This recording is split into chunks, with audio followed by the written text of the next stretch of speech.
Hello everyone and welcome to Season 7, Episode 1 of I See Bad Movies. Season 7? Season 7. Some would say we wouldn't have made it to Season 2, but those people are all dead now. They're not. They're living and actually quite fine, probably. You might even have been one of them, and you're just, every episode that comes out, you're just like, wow, you're still going? Yeah. But thanks for downloading.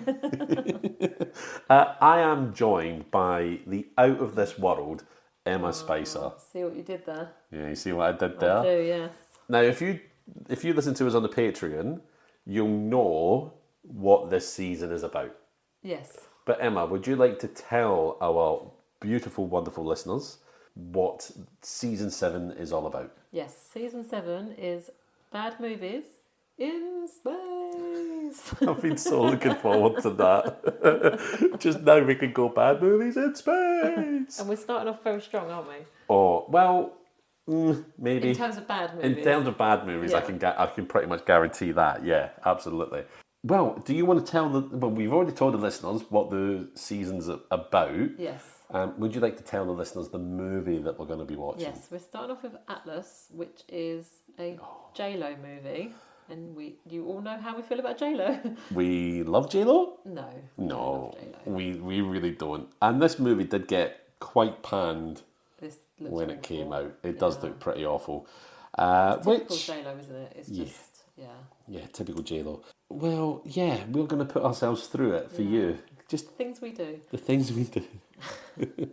So, one thing I was going to ask about this season, right, actually, and I meant to ask before we started recording. So, welcome to another meeting, everyone. We should have a little klaxon that goes off when... Yeah, when's the meeting? When a meeting kicks in. While we have a meeting, can't they? Yeah, that's true.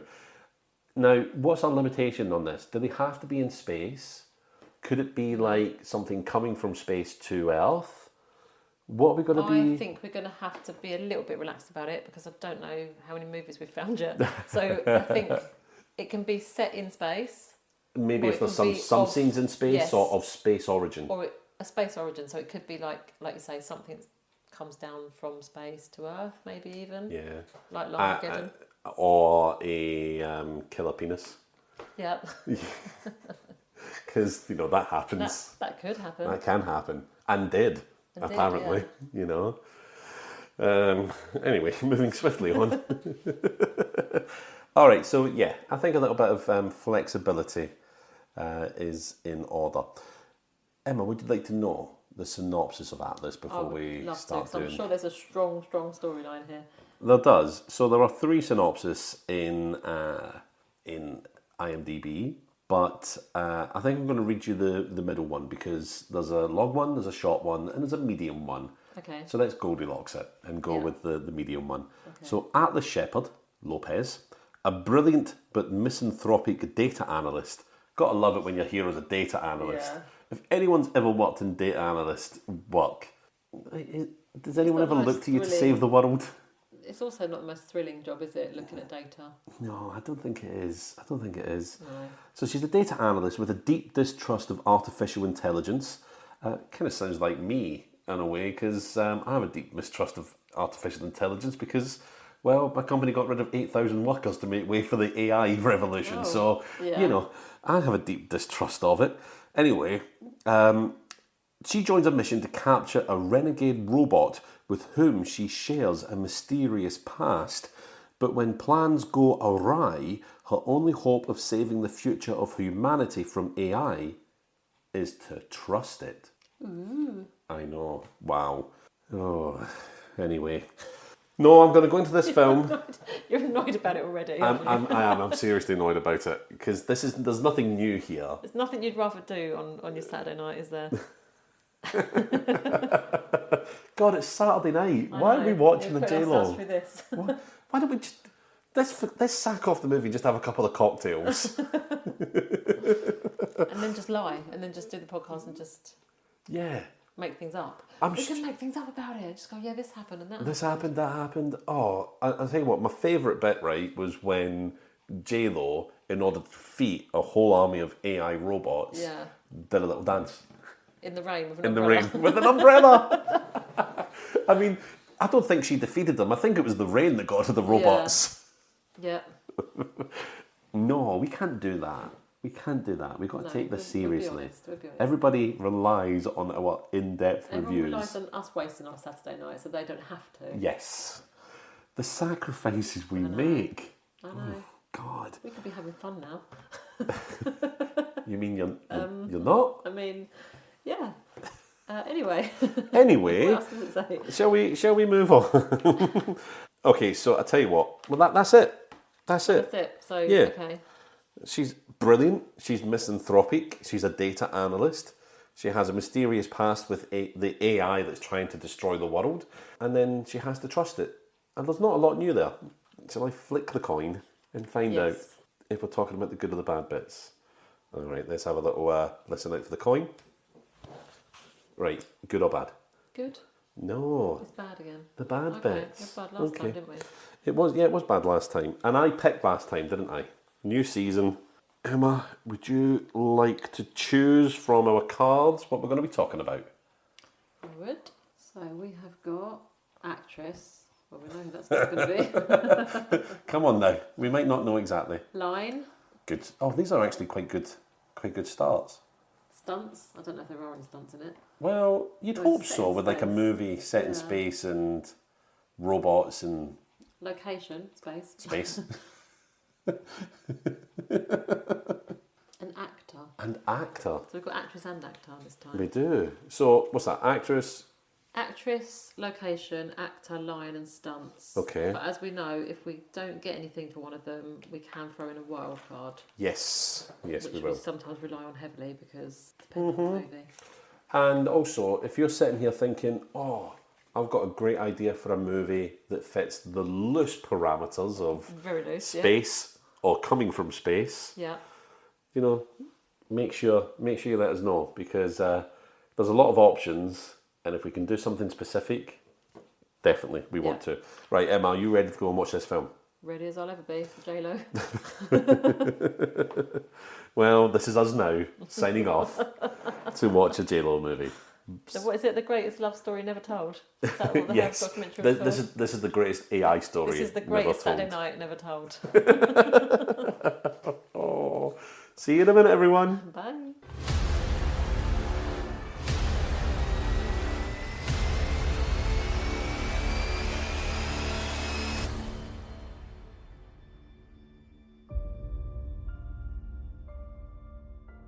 Well, welcome back, Emma. Wow, we've just been J-Lo'd again.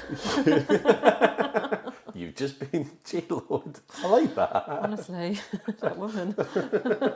It's like when Venkman gets slimed by Slimer. We've just been Yeah. J-Lo'd. Sorry. Or we've been J-Lo'd. We've just been J-Lo'd for 2 hours. Oh. Did it have to be that long? No. It did not need to be Really 2 did hours. it? But not only was it 2 hours, It was a good 3/4 of that was literally J-Lo. just J-Lo Yeah, that was the worst thing about it. emoting. It was just her in her Hulkbuster suit Yeah. That's it. for a good hour and 45 minutes. Oh, honestly.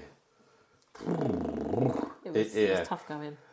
This movie made me think, right, J-Lo was trying so hard and the camera was focused on her so much. Yeah. And she's going through all these traumas and all these trials and tribulations. I think I said to you at the time, is this an Oscar attempt? Yeah. Is J-Lo trying for an Oscar in a futuristic sci-fi movie? Which famously, you don't really get many people winning Best Actress or Actor Oscars in futuristic sci-fi movies. I think There were she's some always great going performances. for an Oscar, isn't she? She's think. always, even in, what's that film called, Hustle? Is it Hustle? Hustle, one of the yeah, strippers? yeah. I saw an interview with her and it was not, she was not joking. They asked her if she thought she might be up for the Oscar for it, and she was seriously like, yeah, I think I could be. And I was like, for that? Are you kidding me? There's decent actors that haven't got Oscars yet. If I could explain to you, audience, the look on Emma's face as she said, "Are you kidding me?" Such vitriol. It's just, So I just hate J-Lo. bilious towards J-Lo. I just don't understand how she's made a whole career out of 2 things she's not good at. Singing and acting and dancing. She's not good at that either. Either. Oh, well, I mean, these things come in threes, don't Yeah. they? She's bad at all 3, so... Yeah, she is.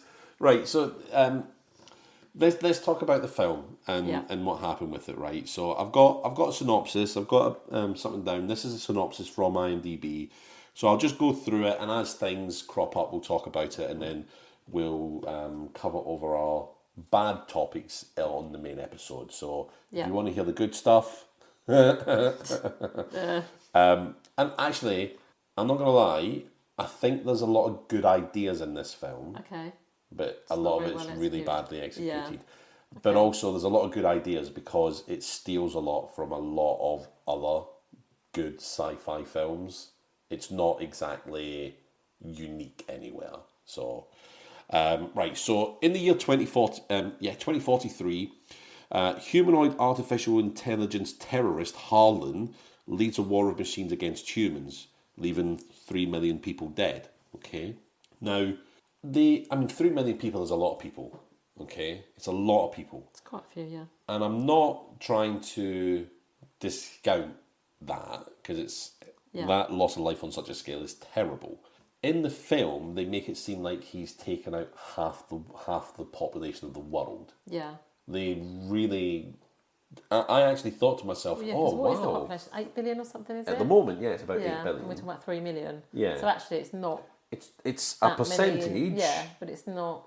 And it's half dreadful that many people die. I'm not saying it isn't, No, listeners. yeah, 3 million. But in the film, they make it out like he's killed half the world Yeah. at some point, and I was really confused They might have about got their that. maths confused there, mightn't they? Yeah, maybe. Yeah.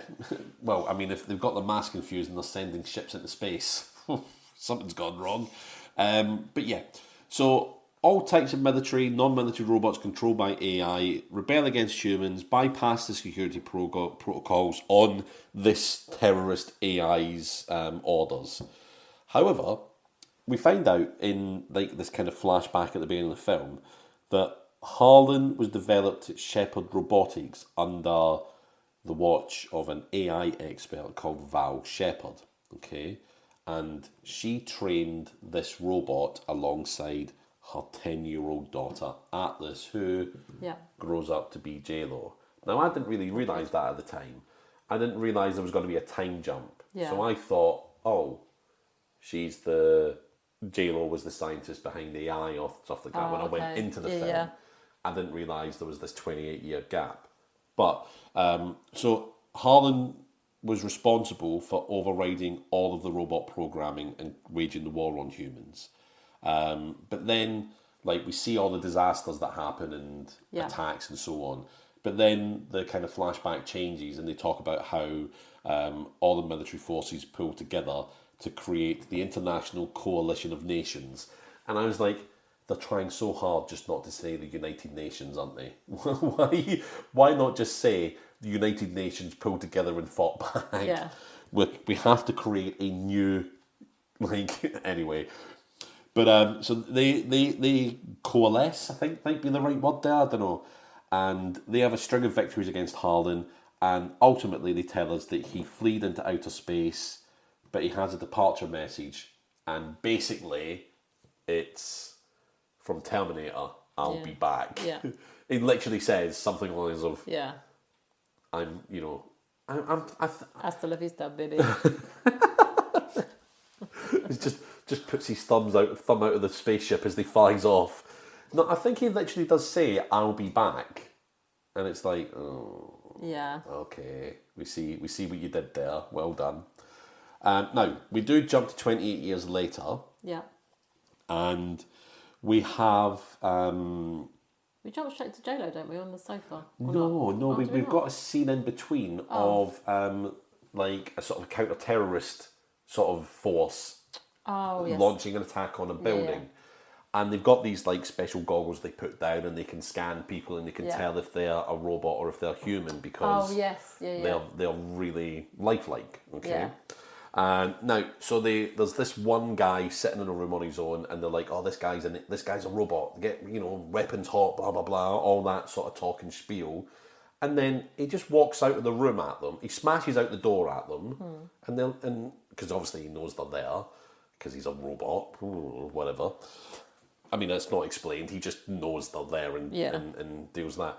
But then the weirdest sort of shootout happens. Okay, you've got a robot there Yeah. who can take bullets, and he's a bullet Yeah, sponge. the bullets don't do anything to Yeah. robots, do they, at all? But if you were presented with that, Yeah. would you stop shooting? Yes, because these bullets are just ricocheting off of it. But they And are you're- doing damage, just not a lot. They're not stopping it though, are they? Yeah. So it's like you might want to go for a different tactic because. But if a there's gun's loads of you all you've shooting it. got, are you going to stop shooting him?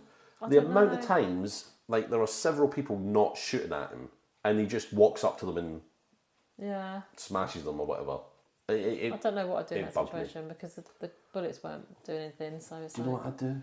What? I probably wouldn't join the counter AI force. I'd probably have a nice office job try in and the find some future. water or something because then all of his electrics would just go That's what actually that's what they say. If like hose him down. if it was ever like Terminator time, Yeah.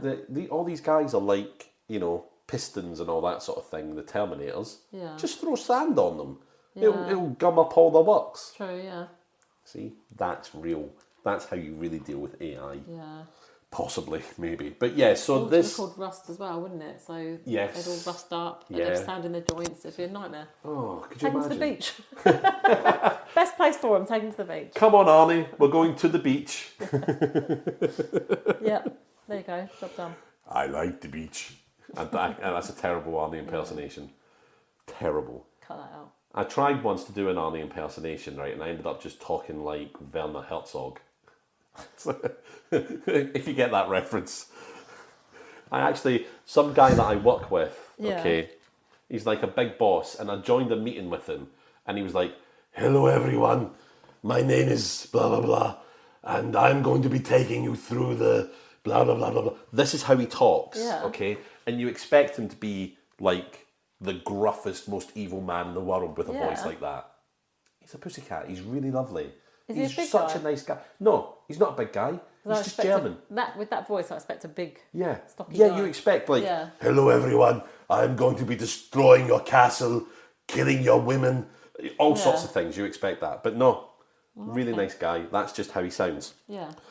And I was trying to do an Arnold Schwarzenegger voice one day, and I started doing his voice, and I was like, "Oh wow, I really like So you that." can do a great impression of someone that nobody knows, Yeah, yeah, I know. but not But a yeah, famous person. I feel like I'm just waiting for the day he retires, and I'll be like, "I want to do the retirement speech, please," and do it as him. "Hello, everyone. Well, it's come time for me to retire."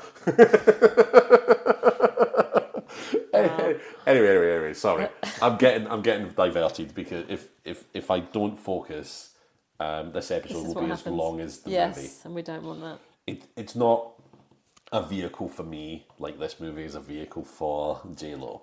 So this is 28 years later that this AI is kind of... He's eventually taken down by this force of people. Yeah. And then we come to Atlas on her sofa Yes. trying clothed. her hardest to be someone who doesn't care about things. That's what I get from her character. Yeah. Right. So she doesn't care about anything, anyone. I think Yeah. the only thing she cares about is coffee. Yeah. How many times does she She ask drinks for a lot of- coffee yeah, in this she drinks film? a lot of coffee. It's so much. It's like There's a coffee machine on the spaceship as well, isn't there? Yeah. Yeah, I know. But it wasn't even like brand placement. It was just like random old Yeah. coffee. Yeah. I mean, Well, like, they spent the entire budget on JLo's salary, didn't they? Yeah, I think she had they like did. 16.5 million that she doing this. Something that's stupid. mad. But then she was like the only person in it. How much did the film cost? That's the thing. I don't know. Did we look that up? I don't think we did, actually. Oh, I don't have it here. They usually tell you the... Yeah, no, I don't have the... Oh, that's interesting. But yeah, I can't imagine it was that much for her to be... And then, like, $16.5 million must have been a hefty chunk of the cost of the film, if I... Isn't it something like 100 million's like the average Yeah, it cost was, of a movie yeah. though? So Yeah. So even, I mean, like 60, I can do that math, 16.5% of the budget yeah, on it her just says salary. 100 million. It says 100 million every time we look up any movie now. 100, it's flat rate, 100 million for every movie. It doesn't matter what's in it. There was a really interesting thing I heard about a movie. I can't remember what the movie was though, but the budget was $99 million. And it's a really well-known film, but it was a flop. It was a really expensive flop. Oh, it was Kevin Costner. It was a Kevin Costner movie, Waterworld. Oh yeah, Like that was the awful. bud. Oh, I loved Waterworld. Did you? Yeah, I think it's a great film. I've only watched it once when it came out. I don't think I was that impressed with it. No, really. Oh no, I really enjoyed it. It's like the movie John Carter. Have you ever seen that?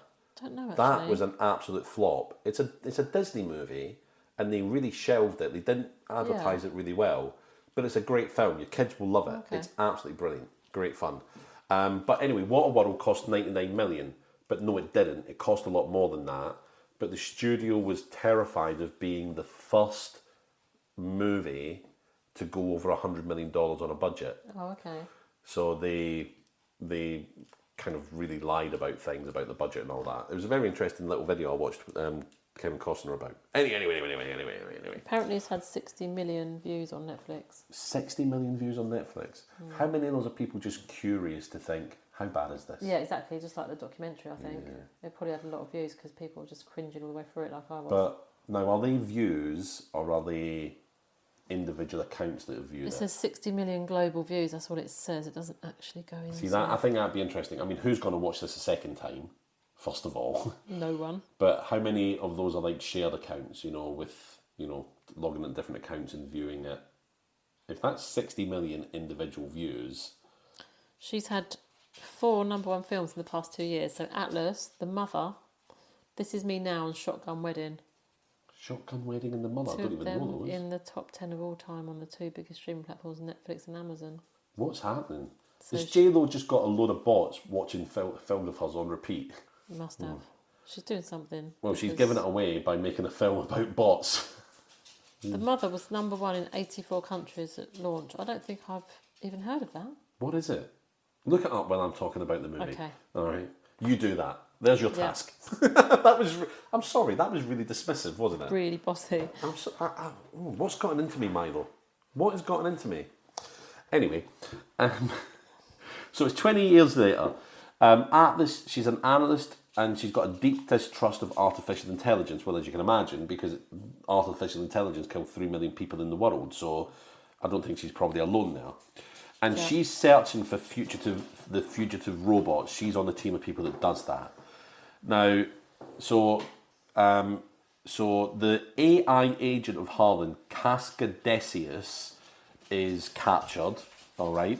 Yeah. And General Jake brings in Atlas to interrogate this Casca character. And saying that, look, hey, her analysis of Harlan and his behaviours and other AI's behaviour has been flawless, and she's one of the sharpest minds that they've got in the international coalition of nations, blah, blah, blah. So basically, you're so great, you're so wonderful, we need you as a character. Right? Yeah, I know. The world needs her. Yeah. However, Colonel Banks, who's another character, General Jake, Colonel Banks, all these different people. She's only a data analyst, isn't she? Yeah, I know, but I think data analyst to us is something different. Like if you're a data analyst in the CIA, right? Yeah. If you I don't know what's his name? Not Jack Reacher, the other one, played by John Krasinski. Tom Clancy's Jack Ryan. Jack Ryan, yeah. He was an analyst in the CIA, but also they can expect him to go off and do CIA stuff. Okay, maybe it's So quite different. To I think maybe when you say to me data analyst, I just think I just someone think nerdy guy in the office looking at numbers. filling in spreadsheets. Yeah. But in the US, data analyst means, but also secretly, they're a bit of a spy. Yeah. Yeah. Anyway, maybe. I don't know. I don't know. It just seems weird that they send her out into space when she just does data. It just. We've had that before. Isn't that like Brad Pitt's thing in Ad Astra? He's not really an astronaut, is he? Oh, don't get me started on that. Oh, sorry. That's the worst 3 hours of my life. Yeah. Now, so General Jake brings her in to question this AI. Yes. But there's a fella called Colonel Banks who is the guy that goes off on the mission with her. Yeah. But he argues that Atlas is antisocial, emotionally unstable, and unwilling to work as a part of a team. Which is quite a catch. I think I've swiped right on her on Tinder. But in fact, General Jake seems to be the only person in charge who's actually willing to work with her. Yeah. So they paint her out, actually, she's a bit of a dick. Yeah. Nobody really likes her anyway. at all. But now, so Atlas sits down with this head of the AI fella. Yeah. And she tricks the AI because she's so clever. She's so clever. She's very clever. She tricks a robot, okay? But she tricks this Casca robot character thing into pretending to... So she pretends that she's hacked a computer. Yeah. A computer that can talk back to you and can probably go, oh, actually, no, my systems are fine, you haven't hacked me. Yeah. But she pretends. Yeah. Okay? And she says to this AI, oh, well, it's too late, I've hacked you and I've found Harlan's location.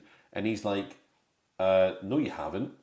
And she goes, well, by tricking you by telling you that I had, I made your systems look at the file to check that it hadn't been hacked, and that let me find the file, so now I know where Harlan is. Yeah, she's so clever. Let me just say, fuck right off.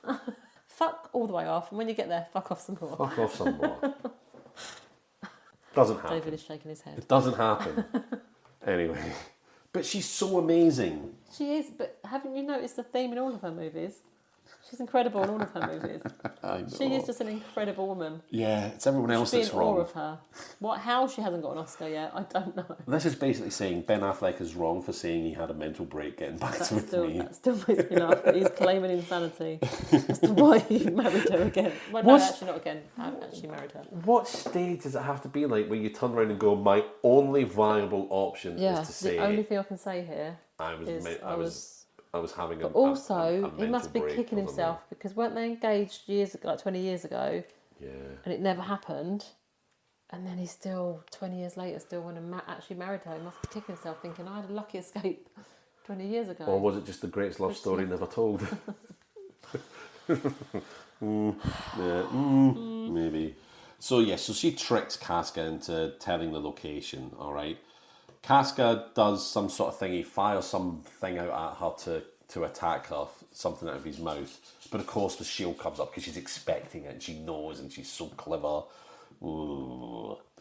So then Casca tries to emotionally hurt Atlas by claiming that her mother Val cared more for Harlan than she did for Atlas. And then that's when Atlas decides to just destroy him offhand. And she even says to him, you were wrong about one thing, I can kill you.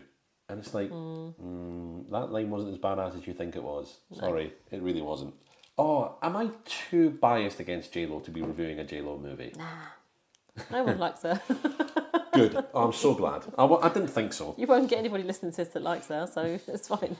We're all in the same boat.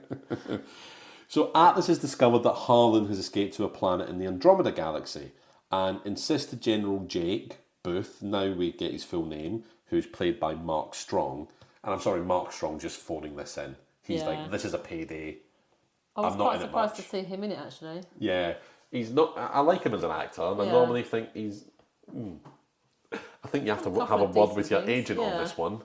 He does a terrible Scottish accent in The Kingsman. It's dreadful. Hello, Eggsy. Yeah. No, Mark, that's not a Scottish accent. Sorry. It's kind of... I know we've talked about accents before, but it's a big part of your job if you're an actor, isn't it? To be able to master an accent. I'll tell you who does them brilliantly is Jodie Comer. Is it Comer? Oh, Jodie Comer, yeah. She's great. Amazing at accents. Because Absolutely I never realised she was Scouse until I saw her in an interview. Oh, yeah, she does so many... On Killing Eve, she does so many different accents, doesn't she? Yeah, she does. But I was like, where is she actually from? And then when she was a Scouser, I was like, wow. And you hear her speaking in her Scouse accent. You're like, in the accents she does, do you? So she's really got it down. Like, and it seems like she can do any accent as well. Yeah. There's a lot of accents I try to do. It's difficult though. Quite like the Scouse accent. It's very nice. I like it a lot. No, don't do that one. Stop. They do though, don't they though? It's hard to not like come out of them though, isn't it? If you're doing it for like a little while. So she's very good. But which is why I don't bother. So that's why when I was in Macbeth and I played Macbeth, I'm the only Scottish person in the cast. Yeah. But I wasn't going to put on an English accent because no one else had a Scottish accent. But also it's like Are people going to look at this and think, the Scottish accent isn't that good, is it? This guy playing Macbeth can't. Why is he doing a Scottish accent badly? Oh, I was really worried about that at the time when I did it. No, no one did. Do you know why? Because I was like, you say anything bad about this accent? I was threatening the audience every night. I guess at you. I was like, this isn't in the scene. What's going on? Sorry, did you see throw haggis at me? Yeah. Oh my God. I've never felt so abused. Yes, you have. Yeah, actually. You've known me for years. By you again as well.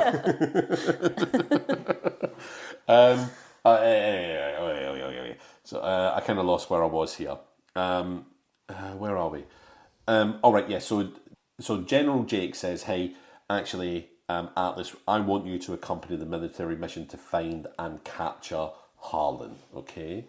Atlas wants to kill Harlan, but Jake says that the ICN wants him alive so they can backtrack his code to figure out how he overrode the programming to not hurt humans. Okay. Now, Commander Banks, the guy who said, I'm not working with her, he's leading the mission to Andromeda Galaxy. And he shows Atlas like a new series of mechs which are neurally linked to their pilot. And the neural link is a really big plot point in the whole movie. But it is shamelessly stolen from Pacific Rim. Yeah. Have you ever seen that? I think a long time ago. Where I'm not sure I remember it that well. with these, it's great. It's basically monsters versus robots. Okay. That's a great film, Monsters versus Robots. I love that. It's brilliant. Good morning, Modesta. If you've seen Monsters versus Robots, that's a perfect impression. Monsters versus Robots or Monsters versus Aliens? Oh, Monsters versus Aliens. Yeah, Monsters versus Sorry, Aliens. it's a great big robot in Monsters versus Aliens, isn't it? Yeah. You recognised it from my impression of Good morning, Modesta. Yeah, that's a good film. Great film. Kiefer Sutherland's brilliant in that. I'm not sure if I've seen Pacific Rim or not. It sounds familiar, but I So don't you've know. got great big robots against monsters coming out the sea, and to pilot the robot, you've got to have two people that are neurally linked, Right. and it helps them control this great big I think we might robot have talked together. about it before, but I'm not sure if I've seen it. It's brilliant. The second film, not so much, but the first film, great big monster versus alien kind of fighting scenes. Love it. And directed by Guillermo del Toro. Sorry, I'm diverting myself from talking about Atlas, aren't I? You are. Again. Anything you can talk about rather than this movie. Emma, I give you permission that you can just hit me every time I move away from talking about Atlas. Okay. Anyway, so they find out about Atlas finds out about these mechs, etc. Their two-way link and so on, in which even the AI is sending thoughts back and forth from the human brain. Now, Banks argues that his squadron of mechs will be superior to Harlan as they are a hybrid of human and AI. But Atlas is still arguing the fact that she knows Harlan, how he thinks, and claims that the mission to bring him back cannot succeed without her. Okay. Now, we have the scene where they head off into space and they arrive at Andromeda really, really quickly. Now, Andromeda is our closest galaxy to us, but it's still many, many light years away from us. So much so that even if you're doing faster than light travel, it's still going to take, I think it's 86 light years away from us? So I can't remember something what they like said. that. So it's still going to be years and years. So they must have some advanced travel to get there literally within hours. Yeah. Because there's a scene later in the film where they send a distress signal back. But when did we work out when this movie was set? Yes, it's 28 years after 2043. So Yeah. that means it's... So it's not... Long pause. I'll edit out the pause while I work out what 43 plus 28 is. 63, 71? 75. What? Isn't it? No, 71. You're 71. right. Yeah. So it's not massively in the future. So it's not like we're going to be able to get spaceships to travel that fast and neurally link into machines. I don't think in anyone's lifetime we that's should be alive at the moment. Flying cars by now, according to Back to the Future. Shouldn't we? 2015 that was, wasn't it? I can't ride a skateboard. I don't have the centre of balance for it. Hoverboards. We should have hoverboards. But I would try my hardest for a hoverboard. Yeah. How good would that be? You get those things they call a hoverboard, but they're not because they're on wheels, aren't they? So it's not a hoverboard. Yeah. I don't know why they're called hoverboards, really. Yeah, I know. But yeah, we should have like our laces should be tying themselves. We should have jackets that can dry themselves if we. Didn't Nike release the trainers that do that though? I think they might have done, but they would have been ridiculous. Do I get to slap you for diverting us from? Carry on. Let's get through this. Let's get through this, right? Gotta get through this. Don't really want to do this. So they get to Andromeda really quickly, and without even, and this is what really annoys me, without even doing any reconnaissance, they literally suit up and start to go on mission. Yeah. Right? This is what gets me. If they can travel to that planet so quickly, and you've got AI that's been on a planet for 28 years, yeah, that AI has obviously created its own defences, used the resources in the local planet to build. Are you telling me that the planet they go to isn't going to have iron ore and allow them to make and build machines with their knowledge? No, but they don't think of this. They suit up and they get to go straight away. So literally moments before all the mech-equipped Rangers descend to the planet, surprise, surprise, Harlan's AI-controlled drones attack the orbiting ship, and in order for Atlas to survive, she has to get in one of the mechs, right? Banks puts her in one himself, and they're ejected out into space, they fall to the planet, people are getting destroyed left, right and centre. Left, right and centre. And you could have avoided all this just by doing some reconnaissance on the planet. Yeah. Anyway. So basically, Atlas is falling, and the mech is trying to give her urgent instructions to connect the neural link so that it can work. But she refuses to do it and crashes pretty hard into the surface of the planet. Yeah. And I thought, I don't care. Don't be such an arrogant prick. First, Just link up. Link up. It's going to save your life. Exactly. If it's going to save your life, I don't care if I distrust AI. If it's that or die, Yeah. you know, what are you going to do? What have you got to do? Everybody else connected to them and they're not Yeah. having an issue, so get over yourself. Yeah. Absolutely. But also, I don't care how much, I mean, it's like a car seat, isn't it? She's got like seat belts on her to hold her in. She's got a pathetic little harness something- thing on. It's not enough to like for the impact that she's going to do. I know. You'd be soup in the can. Yeah, you did say that at the time. She hits the ground with some force. Yeah. And she is rattling around in there really because there's a big space that she's in, and she's got this pathetic little like seatbelt harness thing on, which wouldn't have kept her in place very well. So she would have just been bashed about that suit. And that's the thing that always gets me about Iron Man, right? Yeah. If you've ever watched the Iron Man movies, you'll see him. He gets hit by rockets at some point. And I'm sorry, even though he's in a futuristic, high-tech iron suit, the concussive force is going to make your insides jelly. Yeah. It's It's not going to work, is it? But again, I suppose we are watching a film about artificial intelligence rising up and people flying to Andromeda in it's others. not the most realistic, is it? Maybe I'll give it a little bit of benefit of the doubt. Now, so they crash into the planet, and we believe that Atlas is the only survivor at this point, but we don't know for definite. Now, Atlas manages to sort of gain basic control of the mech despite her distrust of the onboard AI. She's still not connecting the neural link. The AI actually introduces himself to her as Smith. Yeah. And using the search functionality, so she can still use it, but because they're not neurally linked, the machine isn't responding perfectly. What's the word?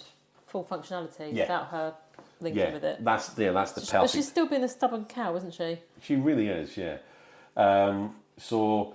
Using the search functionality, Atlas finds that the nearest rescue pod is 98 kilometres away. However, the fusion battery of the mech is damaged, and Smith says that the range is only 32 kilometres or 22 hours of battery life. And they can't use the jets on the mech because the drones will shoot them down. so they walk. Right. Now, I think that synopsis is a bit wrong. He says the optimal way to get there is to use the jets because I've only got 22% of battery. And he's like... Has it got 22 hours or 22%? He's got... no, it's 16%, which is like 22 hours at capacity running. That's a long-lasting battery, isn't it? Yeah. It's like powerful. I think that it's a fusion battery or some futuristic battery or something like that. Again, just futuristic things to explain gaps in the storyline. But that synopsis is a bit wrong. He says, I've got a range of 32 kilometres to be able to determine the best path, so I won't know if we can get there, the 98 kilometres, until we get closer, and then I can work out the optimal path on my scanners and work out if the battery will get us there. They can get there, but time could be short. Yeah. Okay. Bear that in mind, that they don't have much of a battery. No. Okay. Bear that in mind because that will come up later. Mm-hmm. Now, so they can start walking. Atlas gets an inventory of the onboard weapons on her mech. All right. And Atlas orders Smith to head to the planned drop point where she finds the rest of all of the Rangers dead. Okay. Yeah. However, they find Colonel Banks' mech, and he's not in the mech. So everyone else is dead, but not necessarily this guy. But we don't know that. Now, she spends a lot of time going through all of the mechs and collecting the dog tags of the dead Rangers. Yeah, we didn't understand that. You're running out of You've got such limited time. And you're going around and collecting all the dog tags. I understand doing it because, collecting the dog tags, you can take it back to the family. You're not missing in action, then you're confirmed dead, killed in action. But if you are limited battery and you're going to die yourself, would you be doing that? That's the thing, isn't it? Where does your own sort of like, I don't want to say, I don't know if it's loyal to the squad ends until you're like, I have to just get on with the mission, or I need to get saved. Do you get to the point where you're like, how many lives are you willing to lose in order to be respectful, or do you just try and save as many people as you can? Answer in the comments. What would you do? What would you do? I don't know what I would do in that situation. It was a nice thing to do. Yeah. Absolutely, because But she's also on a mission to try and save 3 million people, and she's got to think about her own life as well, although none of us would have been that sad if she'd have been one of the ones that... Yeah, no, I know. I was much sadder about the Rangers that I hardly met than anything possibly happened to J-Lo. I know. That's mean, isn't it? That's mean. I've got to take it out on someone. I'm generally just a really nice person. We've had to sit through this. Yeah. Now, while she's doing that, Atlas is attacked by clones of Casca and other AI bots. Now she can't escape properly because she doesn't have full control of her weapons. She comes under heavy attack, and in a panic, she asks Smith to deploy one of the weapons, a one-use weapon called an ion bomb. Now Smith says, "I really don't recommend that," but she overrides him, and the ion bomb goes off. It obliterates all of the AI bots, and it gives her some respite. However, Smith says, the reason I told you not to use the ion bomb is because the ground isn't stable. And as soon as that's said, falls down a sinkhole, blah, blah, blah. She goes right through it and she fractures her leg. And she's like, oh God, is that bone sticking out? Yeah. And one of my favourite bits of the film then happens. So that's going to come up on the... That's going to come up on the... Categories. Flip side. Oh, on the flip side. Okay. Because we're talking about the bad stuff. But... the mech can, she activates the medical system and the mech can repair the brake, etc. So she's okay.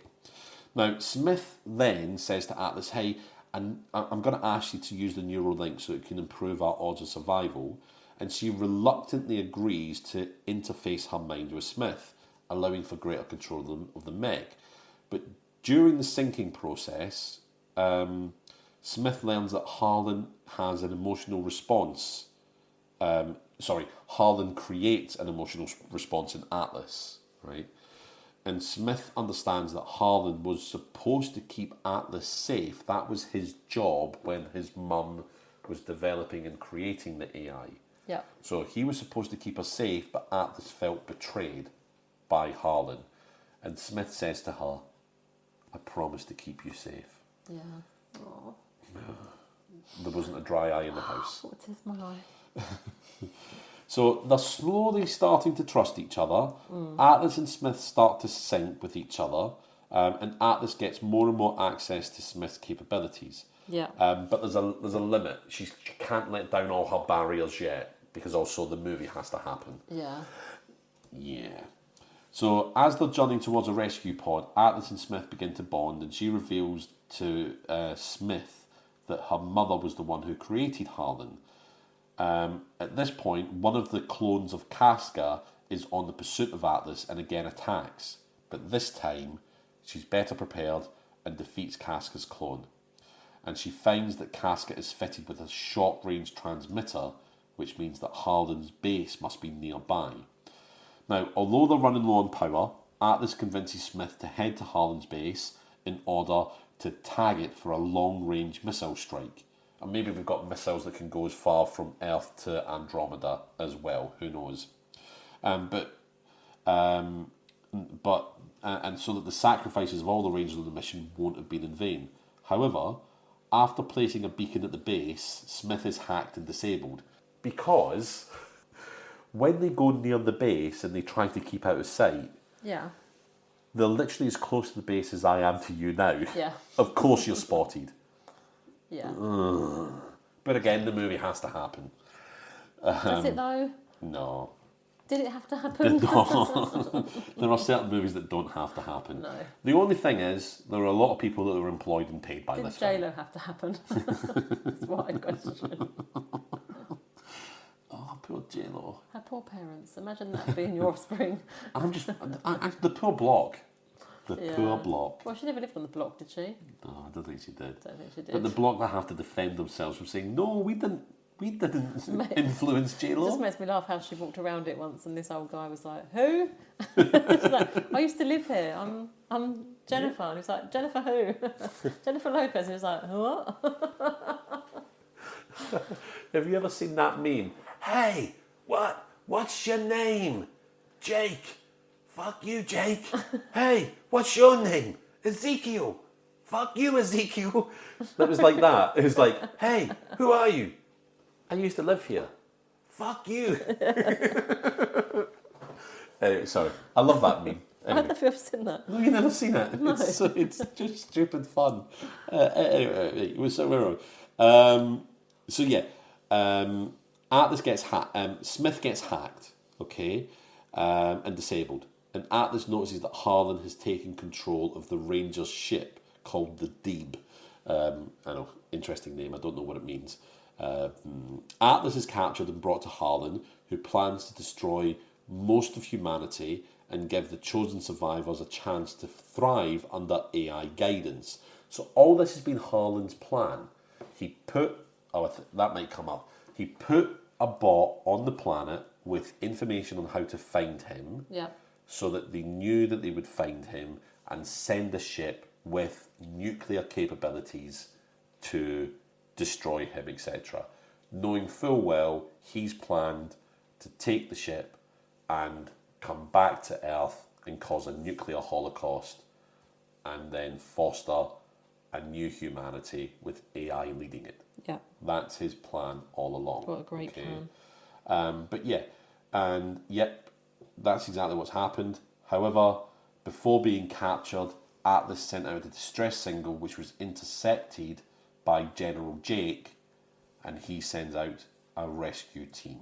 Now, Harlan extracts security codes from Atlas's brain, and he'd already actually got the first half from Colonel Banks, who he had captured as well, and he needs the security codes from two different people, so he can get through Earth's defences, because there's like a defence grid around the Earth just in case the AI came back. So he needs the codes to shut it down. He gets the codes out of her brain by putting some wiggly thing in her eye. I know.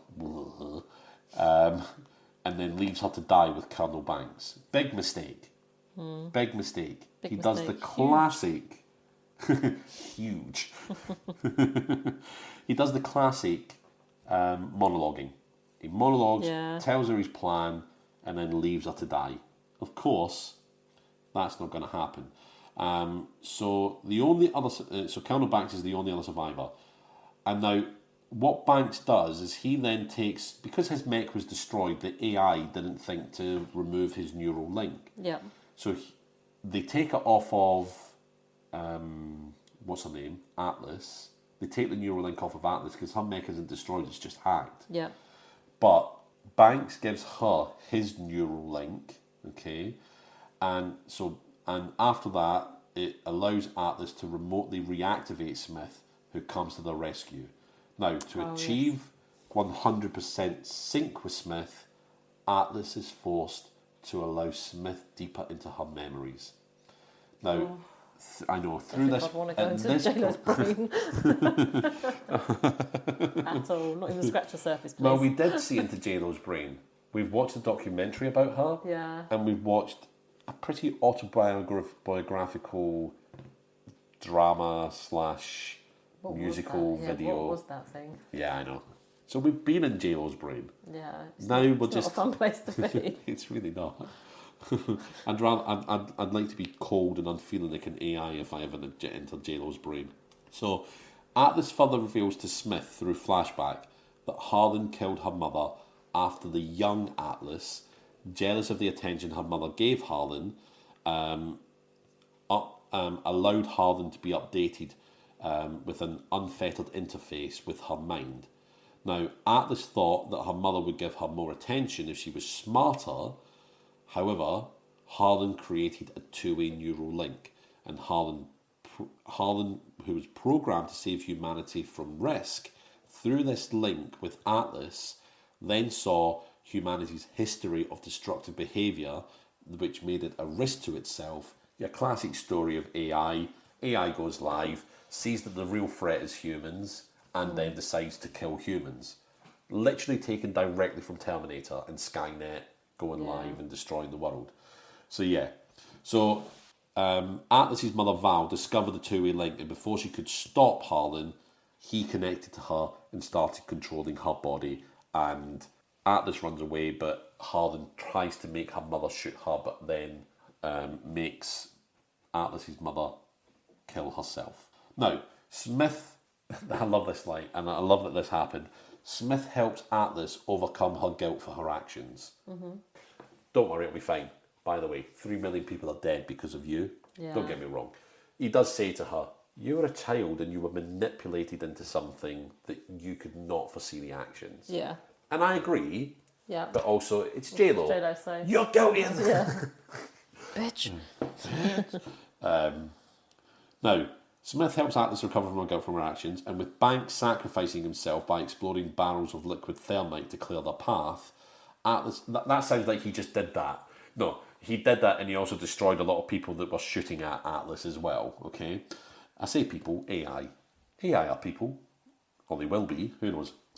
Now, Atlas and Smith fight their way out and destroy Harlan's ship before it could launch for Earth. But before defeating Harlan in hand-to-hand combat, he's got the upper hand throughout the combat due to his repeated attacks. He's got the upper hand through combat, and due to his repeated attacks, Atlas ends up having a cardiac arrest.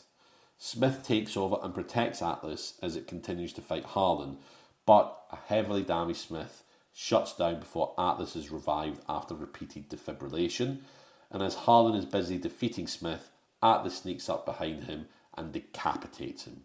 As Smith powers down to transfer its remaining power to Atlas, to give her more time with oxygen, because I forgot to say, the atmosphere on this planet that they're on is poisonous to humans. Yeah. Or inhospitable to humans.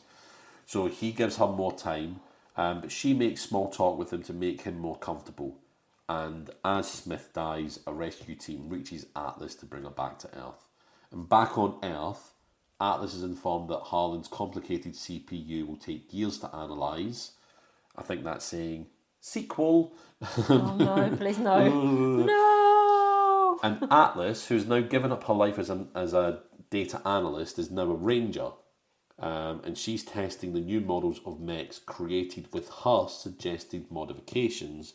And as she boots up the mech, its AI repeats a specific phrase Atlas made during the final moments of the mission, then jokingly tells her to guess its name, suggesting that the real Smith program in her atlas actually survived. End of movie. Yeah, I know. Took a while to get through that. Relive that. I know. We had to watch it and then relive then it by relive me it. going through the synopsis. So And now- that's what happened. Bye. No, we can't say bye. Do you know why? Because we have to talk about it now. Because now we have to talk about the bad bits of it. So, Okay, where do you want to start? Should we go straight in with actress? We all know what that's going to be. or when you want to Wasn't leave that the way? people salivating for it. Well, I think we probably both got Do you the want to same go thing. straight in with actress? Do you want to? I think we might have the same thing. Yeah, definitely got the same thing, haven't we? J-Lo's mum in the movie. No. It's definitely J-Lo.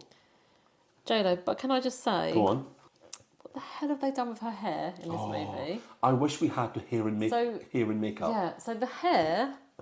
You know, in the well, if you haven't seen the documentary, watch it, people, because it's worth it. Just to I cringe know all the way through exactly. it. I know exactly what you're going When to she say. sat there, and she's like, people have probably seen clips actually on the internet. Yeah. When she sat there, she's like, I just like wearing my hair out like this because it reminds me of like a little kid running around the Bronx. Her hair is like, I'd say it's messy. It's not curling, it's not straight, it's somewhere in between. Yeah. But what they've done is they've kind of, instead of just cutting a fringe, they've brought the hair round like a bit of a comb over. They brought a big bit of hair round and pushed it forward. Yeah. So she's kind of got a fringe, but it's made out of hair from the back. It's weird. It's a weird thing. It's like a Donald Trump comb over. Yeah. And she Even though wears it... she's got hair, she's doing a weird comb She over kind thing. of wears it like that down, and at one point it's up, and she's still got the weird pulled over fringe. Yeah. And when we first see her go into work, Yep. she's dressed like a Victorian schoolmarm, isn't she? Yeah. Like with the big high collar and stuff, and she just Yeah. looks so odd. I know. It's not futuristic at all. No, it's not. I think they've done that thing with the hair to make it look like, whoa, human, fashion is so different now.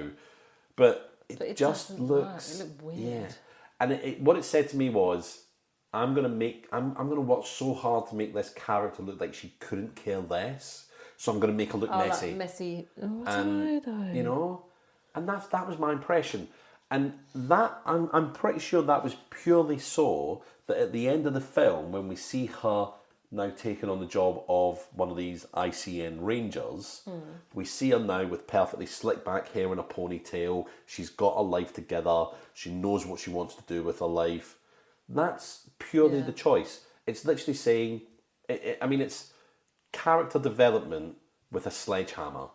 But also, I think sometimes when they're doing the future, they go so over the top with it in movies. So, like, if you think just about basic fashion, okay, there's different trends and stuff at different times, but basically, it doesn't change that much. So, if you took a guy your age who's dressed casually in the 80s, right? Yeah. Jeans and t-shirt. Yeah. It's 2024. If you're dressing casually, jeans and t-shirt, right? Are you If commenting you're on my wearing- dress style at this very moment in time? If you're like going to somewhere fancy, a suit, okay, suits haven't changed that much. Do you see what I mean? It doesn't. You might get slightly different cuts and all that. Yeah, But generally, and ultimately, it's still a suit. you've It's got still different cuts of t-shirts jeans, and jeans. but you also at the moment all different kinds of cuts are in, aren't they? But it doesn't change. What I'm trying to say is, you might go from like a baggy jean in the 80s to like at one point it was really fashionable to have like the skinny jeans, and then it's a bit more fashionable now to have like boot cut again or something like that. Yeah. It's still a pair of jeans though. We're not reinventing the wheel here. It's like a pair of jeans. So I think we've got to remember that for 50 years fashion hasn't changed. Yeah, obviously if you go right back to like say the 20s or something, you've got like flapper dresses and you've got a bit more like the head bands that people used to wear and stuff like that. It's slightly different, but ultimately though, it's not drastically different. If in you're in, 50 years or whatever. it's still not drastically different because it's still, if someone's wearing a flapper style dress, it's still recognisable as a dress. Yes. It's still that. It's not. If guys are dolled up in their black and white, tuxedos, etc. Yeah. People still wear those today. Absolutely, I 100% get your point. I think they go it a bit. adapts, but it's still really recognisable. Yeah. But I think they you're try and right. overdo it with clothes in futuristic films, don't they? They're like, it'd be drastically different in 20, 30 years' time. Not really. Yeah. It always reminds me of, do you remember the TV show Tomorrow's World? Yeah. and they're like, in 20 years, people it's will be always wildly wearing wrong, this, and it, 20 like years Back time. to the Future. It's like Yeah. wildly wrong. But, Absolutely. All of a sudden, the future is not the Fifth Element and dressing in weird things with high-vis visors and all that sort of thing. If I saw anyone doing that, I'd just think, oh, you're cosplaying something. Okay? Yeah. That's not a fashion choice. You're cosplaying something. But yeah, absolutely. And I think, futuristic things do that. And 100%. I mean, well, actually, the weird thing is, J-Lo's the only person that has a weird outfit. Yeah, that's Nobody else does in the film. You see news presenters on TV who look very much like news presenters of today. I hadn't thought about that, but But why is she so different? Because she's special, isn't she? Yeah, J-Lo's the producer. So... Yeah, so she's got to go over the top. Yeah, let's make her look so great. It's all just a vehicle. Literally, she's in a vehicle for most of the film, but it is just a vehicle to make her look good. Anyway. Yeah. Now, what about her acting, though? It's just awful, isn't it? It's just over the top. It's self-indulgent. Yeah. It is every time you see J-Lo in anything, it is her Oscar attempt, isn't it? Every scene is her Oscar attempt. It's over the top, and look at me. Look at me now. It's just, I just can't help but think she's very narcissistic. It's all like, I mean, most of this movie was her. Yeah. There wasn't many other. There were a few other characters in it, but you didn't see much of them. Yeah. It was mainly her in this. And they're well-known people. I mean, you've got Mark Strong. Yeah. You've got Stephen K. Brown playing Colonel Banks. I've seen him in loads of things before. You've got Simu Lee playing Harlan. And, I mean, these are well-known people that have been in movies, but they've got such small amounts of screen time. Yeah. And even the person that spends most time with J-Lo is just a voice in a machine. Yeah. And the only thing that I liked about it is sometimes that machine didn't put its punches with her. Yeah. And was sarky. Yeah. And gave her a few digs. And I was like, I didn't expect that. Yeah. Because for a movie where so much of it is like, this person's so great, look at them, or look at them going through all these hardships, really feel for them. She didn't write it though, did she? She just produced it. So someone else has got those little digs in there. Yeah. Oh, maybe that's what happened. Maybe they're like... Someone else thought, oh shit, I've got to write a movie for J-Lo. I'll slip these digs in and see if it gets through. Because I bet she's a fucking nightmare to work with. Oh, I mean, look at the documentary where she's like, they're like, J-Lo, can you look at the mud? And she's like, I'm too busy for this. It's like, it's your movie that you funded yourself and you're too busy to look at it. Yeah, don't complain about spending $30 million on it or whatever without, being on top of these decisions and things. You've got to go home. This is your idea. This is all happening because of you. Nobody else wanted to do this. I guarantee you, if the mud was wrong, she'd be the first person going, you're fired. Of course. Oh, 100%. And yeah, I mean, there's a lot of moments in this film where, like we say, J-Lo's alone in the cab of this mech. Yeah. And, it's a lot of action. She's kind of being thrown around a lot. But it's... I don't know if this is your thing, but do you ever watch the old Star Treks? When, so in Star Trek or whatever, when the ship is under attack, obviously it's a set. Yeah. The set isn't shaking. It's people throwing themselves around to make it look like it. Yeah. There's so much of that she's doing. Yeah. And it's because she's she can dance. Well, I was just about to say that. Because she's, inverted commas, a dancer, it looks like it's moves. There was some points where it looked like she was doing like some head shake shimmy. You could almost see her counting 3, 4, 5, 6, 7, 8. I was expecting the umbrella to come out any moment. I tell you what, if the mech Smith was like, the rain is corrosive in this planet. Yeah. I do have an umbrella we can use. That'd have been peak. Like, let me just show you something. This umbrella. I'm afraid we can't. We're not dancing that well because we're not 100% neurally linked. Maybe, but it's such a worthy performance. She's trying, and she's very trying. She's really, really good. Oh, it took me a second to react to that one. Yeah. So I take it you had the same thing for bad actress, yeah? Yeah, it was J-Lo. Yeah. Surprise. Of course. Surprise. What about I suppose it's if we go by the order of what you've noted, because you've got actress first, what do you want to go in with next? Stunts. Okay. So, I don't know if you had any bad stunts, but... Well, the thing is, I don't think... There wasn't really any practical stunts or anything. No, there wasn't any practical stunts where you've actually got a stuntman. Yeah. So I've kind of put this down, but it's not... I don't know if you count it as a stunt. But when the spaceship gets attacked by the AI... Yeah.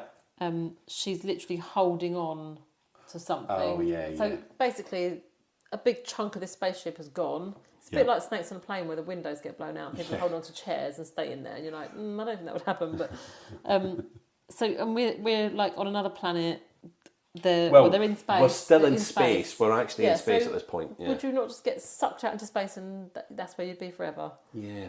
And but she manages to hold on, doesn't she? I think space is really, really cold as well. So you'd just die instantly. I think you'd be dead. I don't think there's any point where like it'd be like the Titan. You know, the pressure's on you in space. Yeah. If that you're not going to survive any breach. It doesn't happen. Would just be orbiting.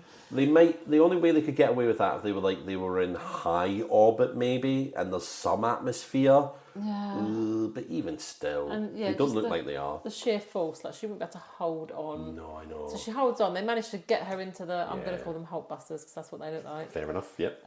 She manages to get into the Hulkbuster suit. She's never used one before. Yeah. But somehow she manages to survive, even though, like you said earlier, it crash lands so badly and she'd definitely be dead. Yeah. But the whole scene is just like, yeah, whatever. Yeah. Of course, it's J-Lo, so she can survive. And all of the crashing as well and the falling to earth. Yeah. What's happening during all that is you've got people who are neurally linked to their mechs 100% and they are kind of controlling the descent and they're fighting these drones and they're still being taken out, okay? Yeah. But J-Lo is she's just falling. Yeah. She's just falling. And I think, are the AI calculating that that's not a risk, so they're not focusing on her? I'd understand that, maybe. I'm not sure. But I don't know if anyone writing this movie is thinking that far ahead about what AI is capable of. No, I think it's just, we've got to keep the main character alive, so she just survives it somehow. Yeah. And there was a weird moment as well where one of the Rangers grabs hold of her and links their mech together. Yeah. Almost as if that was actually going to be the landing plan anyway. Yeah. But the person that links to us instantly destroyed within seconds. Yeah. So, well, that failed. Yeah, I 100% accept that as a stunt. 100%, because we've got to expect that person survived a deadly event just by holding on to a wall. Yeah. Whilst people left, right and centre, mechs and bits of the ship are being sucked out of a breach. Yeah. No, I agree. Terrible stunt. But all of the stunts were really CGI stuff. Even the fights, it was all CGI. There was no practical stunts. No. Maybe at the beginning when you had Casco, the AI, jump off of over a balcony and land on the floor. Yeah. That wasn't even really a stunt. That was just like a superhero landing. Yeah. You know? So, yeah, they could have done a lot more in terms of stunts. There just wasn't really much going on with it. And certainly no good ones, that's for sure. No. Right, so what about location? Location, I just had the planet they go to. Okay. Because they'd done that thing where it wasn't very imaginative, was it? It was like typical. It was like ask some school kids to draw a different planet. Yeah. It was like weird rock formations, plants and mushrooms, and like all looks a bit silly. And yeah, it just looked like if you asked a 10-year-old, like, what would another planet look like, or what could it look like? That's what they would draw. Yeah. It wasn't. They hadn't tried to make it obviously not realistic because it's not a realistic movie, but realistic in terms of what a planet could look like. It was very like. I don't know, just what you'd... I know what you mean, because, like, they're travelling 98 kilometres, which, in the grand scheme of things, is not that far. And also, what's the weather on this planet? Because it was, like, snow and stuff at one point, wasn't it? Exactly. So, are you trying to tell me that on a planet, like Earth, but just a slightly different atmosphere, in the distance of 98 kilometres, effectively here to London, there or thereabouts... that you are going through so many different biomes and climates, and it's changing from forests to plains to rocky outcrops in that short distance.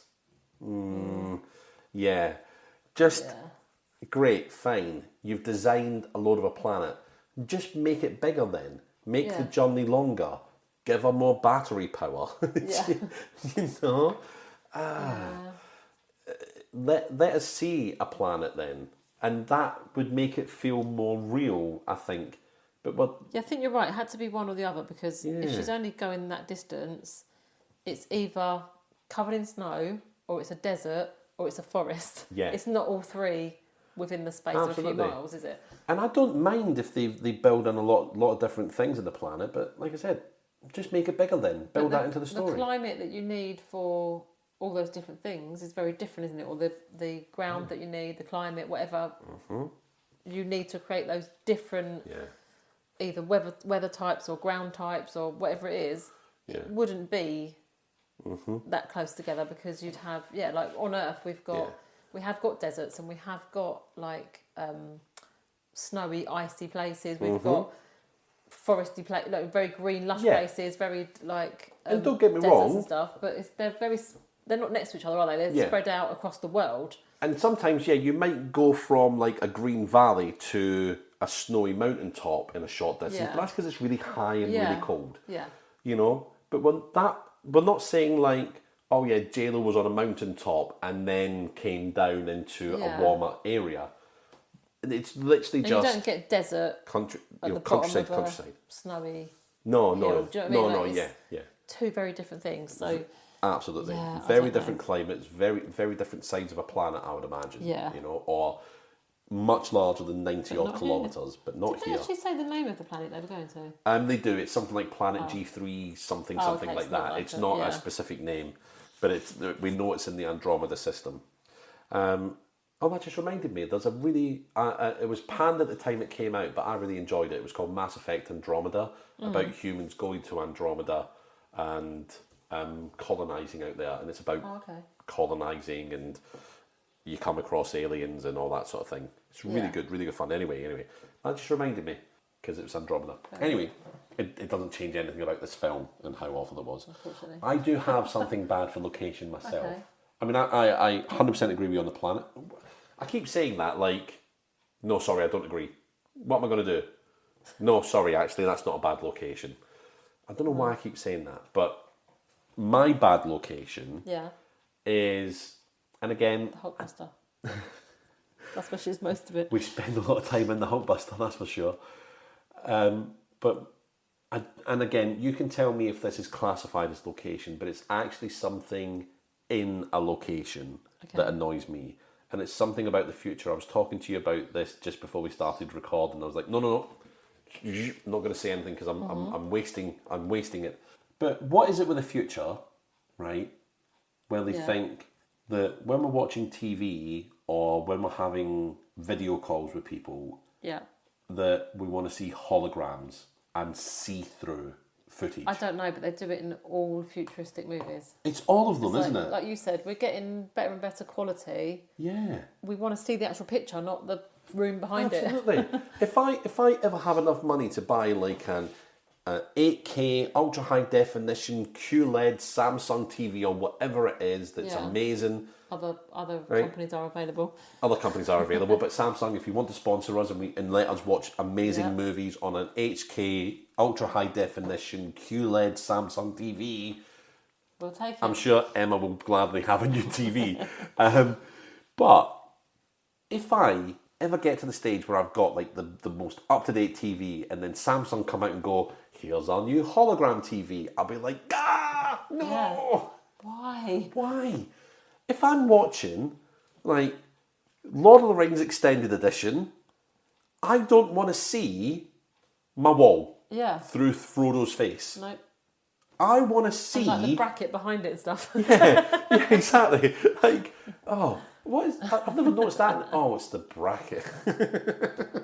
One bracket to rule them all. But like... But they always have that. They also have it on computer systems in films. So they're like when they're swiping things across, like, and it's just above them, and they're just like, and it's like almost transparent. So it's like, I can't see what I'm doing if it's like that. I need to actually see a solid like folder or. Could you imagine, right, the scenario where you're like you're at work, you're filling in a spreadsheet or whatever, you're doing a budget for a really important project or and whatever, it's like 50% opacity. Yeah, and it's like you can see through I it. can't see what I'm doing. And you're reading a number that's like really important to the project, and it's going to decide whether the project's going to end on time, and blah blah blah. But when you're looking through it, you can't see the number correctly because it's see-through, and there's a white colour behind it, and it's ruining. You just go, oh, never mind. Blah blah. It doesn't make sense. It doesn't make any sense. It'd be so annoying as well. Why do you want holograms? I want decent, affordable, high quality, full picture, please. Solid image, please. Solid image. Unless those holograms can somehow touch you.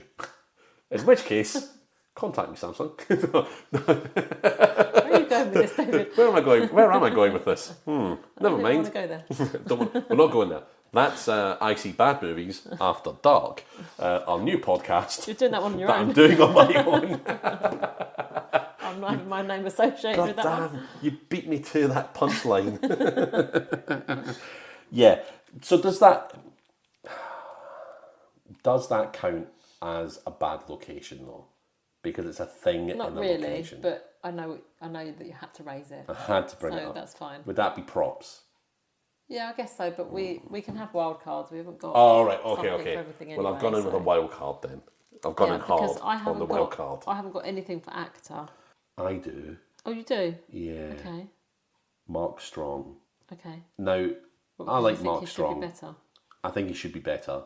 Yeah. He's a good actor. He's a strong actor. I've seen him in lots of things. I've seen him. I feel like Mark Strong is in that portion in his career where he's just going for paychecks. And this is one of them. Look, everyone's got a mortgage to pay. Yeah. I don't. You can't sort of blame. Like sometimes I think actors do get to a point where, like the actors that have been in the soaps from day one and they stay there for 25 years. Yeah. And I think, do you know what? To some people, yeah, it's like in any career, isn't it? Some people have got ambition and they want to go out and they want to achieve all of these things. Mm-hmm. Other people don't have that ambition or that drive and they're just happy ticking along. Mm-hmm. And other people, it might be circumstantial. It might be, you know, I've got bills to pay. I've got, you know, this job suits everything I need. And actually, if I weigh it up. And also, I mean, maybe he's also got to the stage where he's like, well, actually, I've been pretty successful. People know me as a good actor. Let me do just some... Yeah. And also, I still need to get paid because of, you know, you're still going to... You've always got I bills, still haven't need... you? Even if You've you've always, paid off your house and you live to your means. Yeah. I mean, you know, I don't know the going rate for someone like Mark Strong, but he's known. Yeah, so people earn a decent amount. You know, he's probably still earning a decent amount per movie. I mean, for God's sake, he's not... not... on 16.5 million. He's not getting $16.5 million for this film. I could look it up, actually, and but, see if it says. Maybe, it might say what his salary was reported for it. But also, it's like... In which case, Mark, we know you're a good actor. Give us something then. Be that good actor in this film. But I really feel like he's just phoning it in.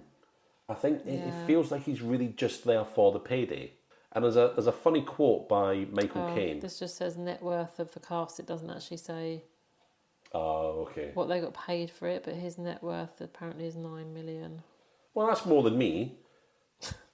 You know, I mean, not by much. But it's more than me. And he just. Only just. There, he's pipped me, you know. Well done him. If there was a top 100 $9 million earners, I'm just outside it. And Mark Strong's at 100, you know, maybe. Yeah. You know. Anyway. You'll be in the next Forbes. How deluded am I? Oh, well, I don't know. I quite like some of that Delulu that you've got there. Don't worry, I'll write you a cheque. Fine, yeah.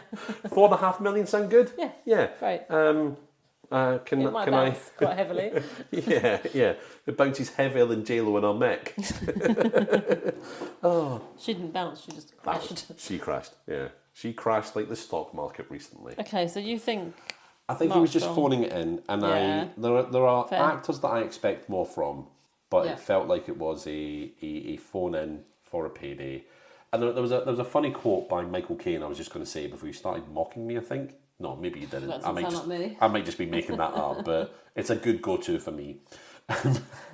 So Michael Caine, when he made Jaws 4, which is terrible. I don't think I've ever seen it. Maybe if we ever do a shark season, yeah, like, you know, like Discovery Channel has Shark Week, we'll have shark season. There's so many shark movies. So many shark movies. But when he did Jaws 4, he was like, yeah, I know it's terrible, but have you seen the house it bought me?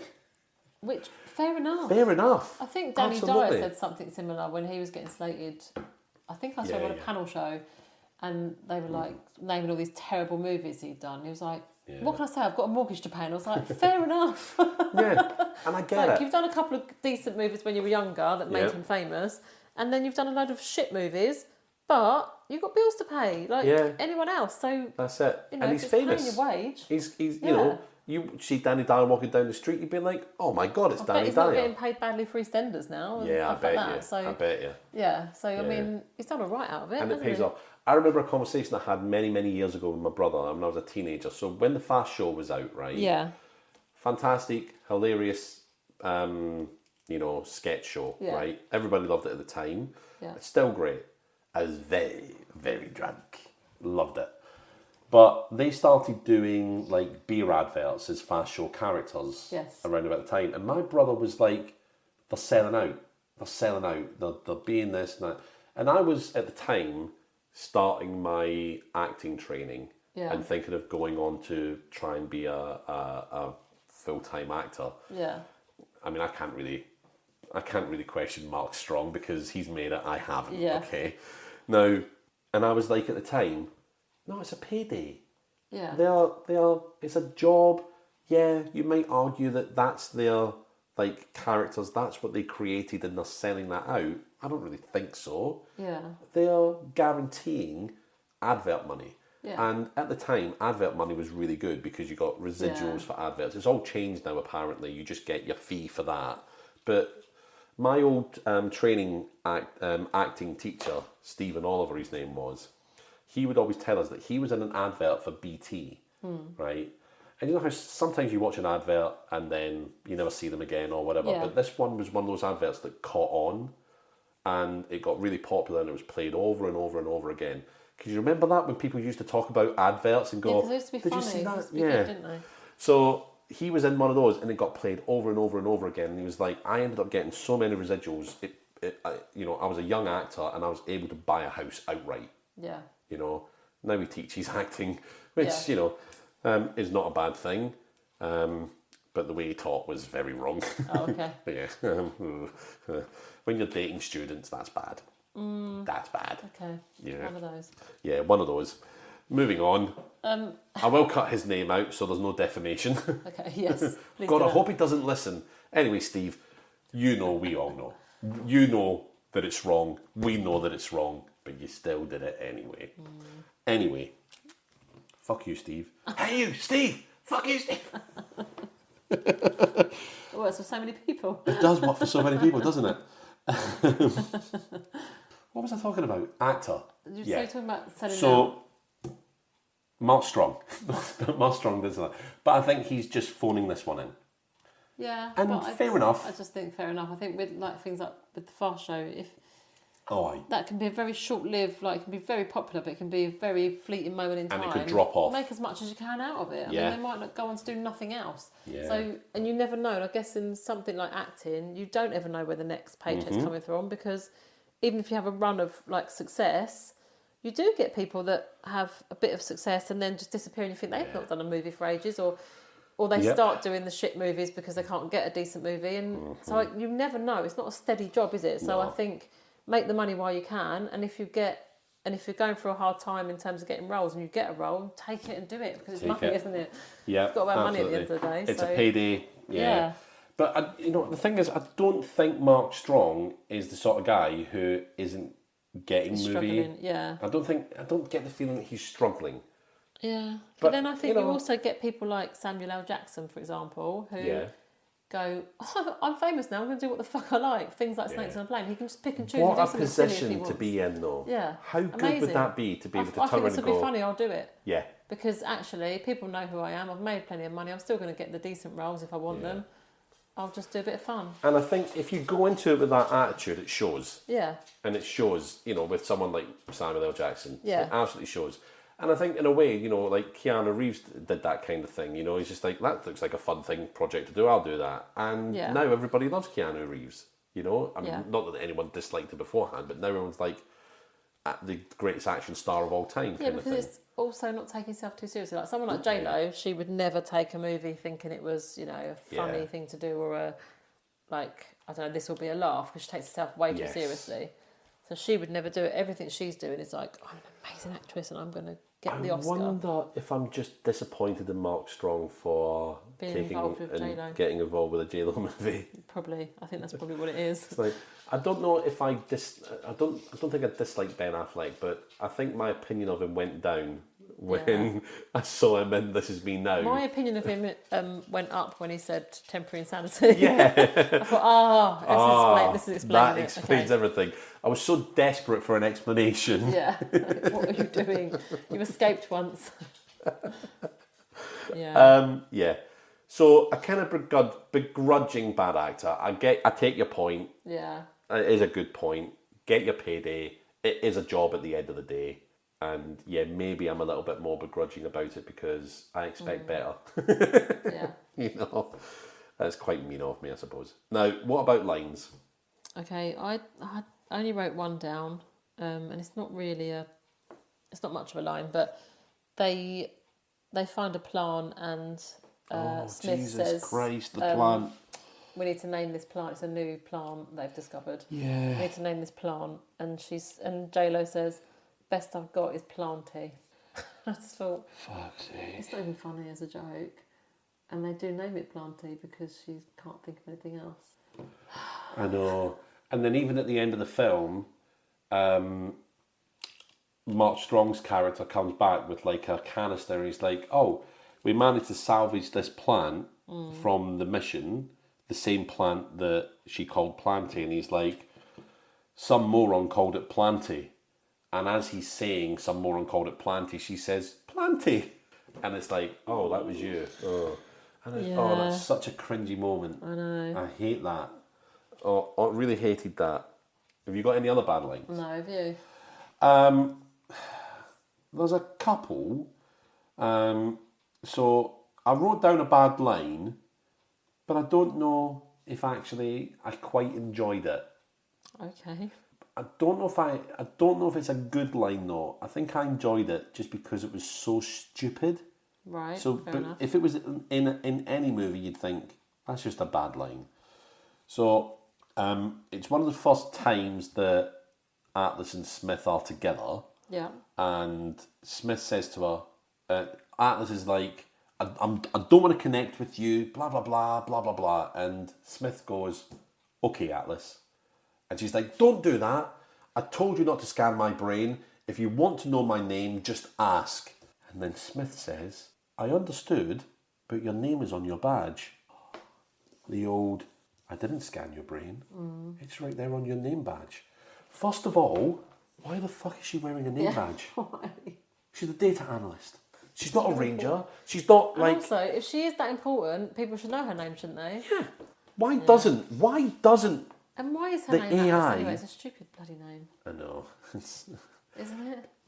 So, isn't Atlas the guy that's got the world on his... Yeah. Again, She's saving them. heavy-handed metaphor. She's got the weight of the world on her shoulders. Jesus Christ, I didn't even think of that until then. Oh, I really hate J-Lo's this making film. me want to stop the podcast.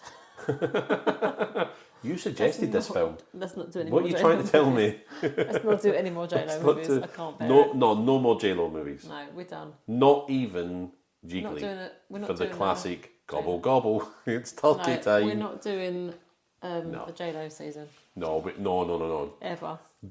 And no matter how much you ask us on social media, we're not doing it. The answer is no. No It's a means definite no, okay? No means no. Brexit means Brexit. Now is now. I saw that on a t-shirt once. Now is now. Okay. What's your point? And? What am I doing with that information? I know now is now. Idea. Literally no idea. Honestly. So, yeah. like, it was... You can see why I don't think... It's not a Yeah. bad line. No, I know what you mean. It's just But also... cringy, isn't it? It's a cringy line. Yeah. It's, you know... It's just like it's one of those ones where you just sort of do a little groan and like, oh. Yeah. And then I think to myself, not if funny, this it's not wasn't a clever. J-Lo movie, if this was another movie with a different actress and a different voice, maybe, and I don't think there was anything wrong with the guy playing Smith. Yeah. You know, did an absolutely fine job with the voiceover there. He actually plays a part in the film. He's one of the, I think he's one of the Rangers as well. The actor is one of the Rangers, and then he's also the voice of Smith. So he gets a double whammy role there. But if it wasn't a J-Lo movie, would I have appreciated that joke more? No. No, I don't think I would have. It's made even worse by the fact it's a J-Lo movie. Yeah, I think so. But it wasn't a good but joke. I think the main thing is why she got a name badge on. She's not a ranger. I'd understand a ranger not the having new girl like at school, is she? Corporal Banks or Corporal Yeah. Jones or whatever on there. But she's got her full name, Atlas Shepherd. It's almost like everyone's got a name badge. I'm just going to write my name on a sticker. There we go. My name is Atlas. So yeah. And there's not a lot of good lines. So let me give you an example of some of the interactions that Atlas has with people. So these quotes are actually from IMDb. So when Atlas is interrogating the AI at the beginning of the film, this Casca character, okay, he's really trying to dig at all her little points to really, you know, unsettle her. And he says something about, that's why you dye your hair. And she says, why do I dye my hair? And he's like, because you're vain. Vanity is in fact one of your defining flaws, though not your biggest. And then she says, Oh, I had that down no. as a good line. Oh, do you? Because I thought it was true. I won't say it then, but it's but But you've I've already got said it. it. Vanity one. Oh, it was just that. Oh, because I was going on to say a bit more. Oh, okay. But all right. Oh, I'm so sorry that I That's all right. ruined that for you. Well, we're still talking about it on the good Yeah. side and why you think it's a good line, because I understand that. Well, not your biggest. He says, no. What's my biggest? And he's like, distrust. And her response Yeah. is, that's big talk coming from a head in a suitcase. What? I mean, he's literally a head in a suitcase. He's an AI. I don't think... we didn't talk about this, did we? I don't Let's talk about this in the good bits. Yeah. But I don't think an AI is going to be like, oh, Yeah, oh, you've had that I haven't got any hurt. feelings. I haven't even got a Oh. body. Yeah. Okay. I'm a Yeah. computer program in a head in a suitcase. I don't... Yeah. Where's the bun? Yeah. Now, there's another one where, as part of the neural link, Yeah. they ask questions about what you like and to understand you. Okay. So Smith is like, pie or cake? And Oh, yeah. there's a whole thing about that. And she doesn't answer it because she doesn't want to link with him, blah, blah, blah. And then, like, later in the film, she's like, I like both. And Smith is, sorry, what? She's like, when we first met, you asked me if I liked pie or cake. I don't care. I like both. And it's not that I hate AI Smith. The truth is, I don't actually like anybody. People always disappoint, but not you. Your acting was better than... I like you. Your acting was better than J-Lo's. I wasn't even trying. I know. Boom. Done. Bring it, Mark Strong. Bring it. He's going to be so jealous when he listens to this. Isn't he just? He's going to be like, you know what? I wish I had a Scottish accent that good for the Kingsman 1 and 2. But no. Yeah, you could be Eggsy! You could be his accent coach. Oh my God. Am I like subliminally annoyed at Mark Strong because of the Scottish accent in the Kingsman? Yeah. You've taken that That's really what it personally, is. haven't you? It's not J-Lo, it's the accent.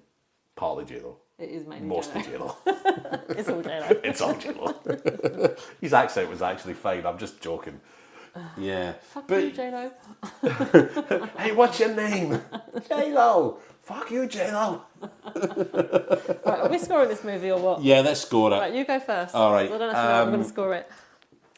So, what did we gave our last film, Madam Web, 0 stars, 0. didn't we? We were 0. just cutthroat with that one. But you know what? I can't actually give this film 0 stars. No? Because there's some good ideas in there. They're just badly handled. Okay. And as I said before, they are really just ripped from other sci-fi movies. But How much are you giving it? there's some things that... Whoa, okay. Just shut up, David, and get on with it. All right. I'm going to give it 1 star. What's the 1 star for? The 1 star is, like I said, for some of the ideas, no matter how badly done they were. I like the idea of the neural link with an AI machine and it having a personality and connecting with you. I'm a bit of a sucker for sci-fi stuff. Yeah. I like it. I enjoy it. I mean, so ultimately, maybe because this is done badly, they've affected my love of sci-fi, but no. So there are some interesting bits, and there were some bits that I did enjoy. A lot around You would have enjoyed it the more if AI Taylor wasn't in character. I would have enjoyed it more. It was a strong idea for a film. Yeah.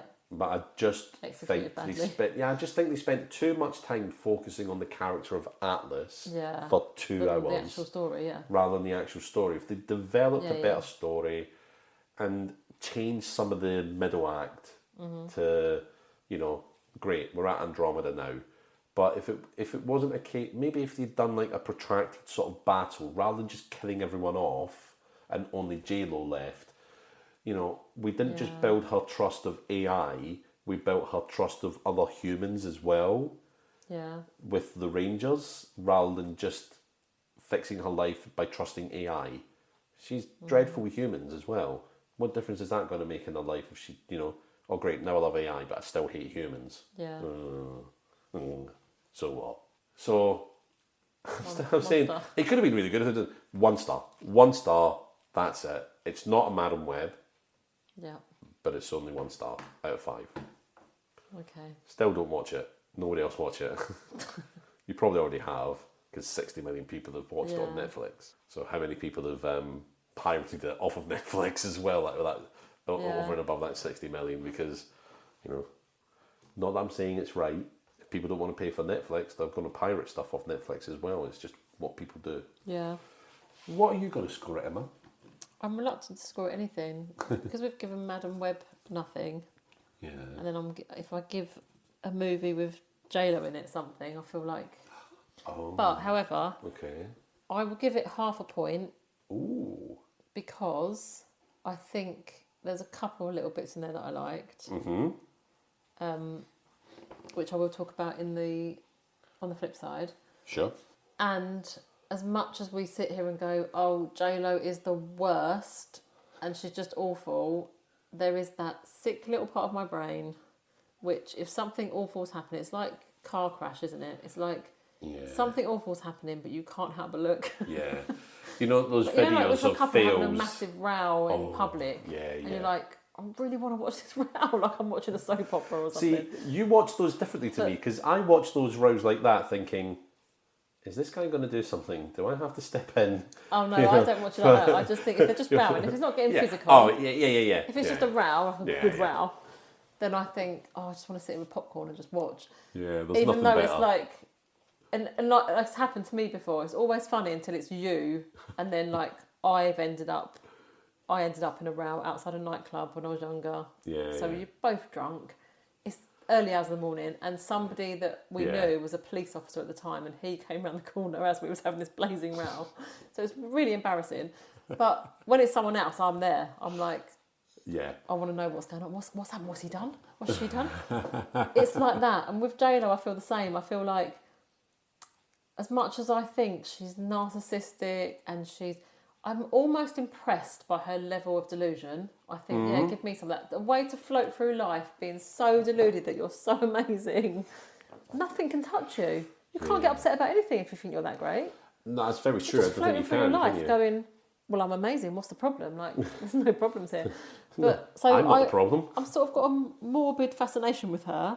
And I can't help but, my eye can't help but be drawn to like, oh, I've got, like with the documentary, I didn't have to watch that for this. No, you didn't. No. I just watched it and then told you to watch it. Yeah. Because I was I did it because you were like, you have to watch this. Oh, okay. Like, you have to watch it and cringe all the way through, but you have to watch it. Yeah. And that was just, again, just morbid curiosity of what is this woman doing? There have been, I'm not going to lie to you, but there have been times where I've stopped and thought, do I have to do some kind of intervention for your obsession with J-Lo? Yeah. How do we break this? I think we've maybe broken it with this film. It's TikTok's fault because TikTok was Yeah. showing all the clips of the documentary and I was like, I have to watch this one The night. thing is, even though I've seen those clips over and over again, I still can't bring myself away from watching them when they still come up and things like me that. too. Yeah, Still have to watch it because it's just funny. And the comments are hilarious. People's comments about her. But yeah, I have to admit that as much as I sit here and go, oh, it's J-Lo, there is like, obviously I'm entertained by it, aren't I? Like the way she is, and Are you not entertained? she's just the worst. Yeah. But that's what we want on this podcast. So yeah, half a point for Half a Atlas. point. But don't watch it. No, don't 'cause watch it's it. awful. Yeah. There are other sci-fi movies you can watch. Terminator. Terminator 2 Judgment Day.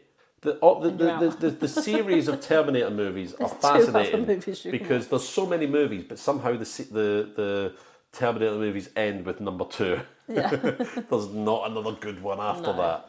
I don't think that. No, there definitely is another good Terminator movie after number 2. I don't think I've seen any more than 2. You could do there are more than 2, but you could do we could almost do a season on terrible Terminator movies. There's been that many of them. Terminator, Genesis, Home Alone, but apart from the first one, obviously. The first one's great. Second one. Any after that are dog shit. I don't hate the second one, but it's nowhere near as good as the first one. I didn't realise they did loads more with different actors and a different story. And it's like it's not Home Alone 3, Home Alone 4. But it's not Home Alone again.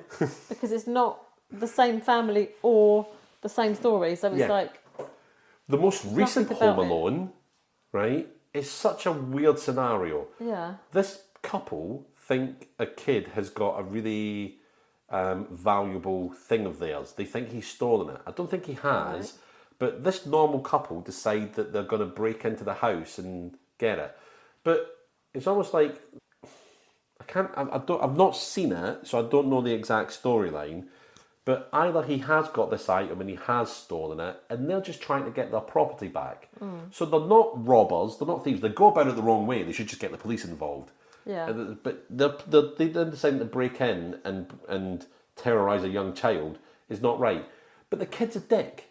You don't root for him like you do Kevin McAllister. I mean, he's a bit of a dick anyway. If he was your kid, you'd be like, oh God. But he's also poorly treated, you know. But you root for him. In the first film, at least. Second film, I think you still root for him, don't you? I can't remember the second one, but I know that the first one. He's in New York. Fine. Oh, okay. It's still funny. I think I've watched it many but it's times. not as good as the first one. No. The pigeon lady isn't as emotionally gut punch as the old guy who just wants to see his granddaughter. I think that's a better storyline. But the most recent one is like, this is fucking bullshit. Yeah. This is absolute. How have you made a film out of this? Yeah. Just make 2 robbers that are dickheads that you enjoy seeing them be tortured. But a couple that are just making bad choices to steal something back from a kid. Yeah. It's not very entertaining. Not very entertaining. No. Do you know what is entertaining? What?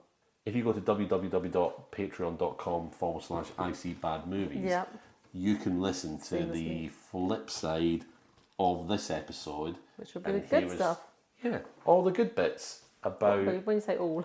all the good bits. There couple of good bits. There are good bits. There's some good bits. Okay. There's some good bits. Some good bits. There's enough.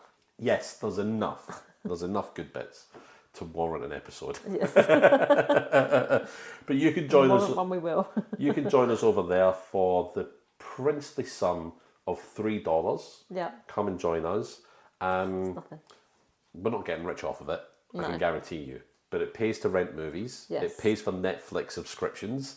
It pays for Prime subscriptions and Plex subscriptions or whatever we have to sign up to to watch things on Prime.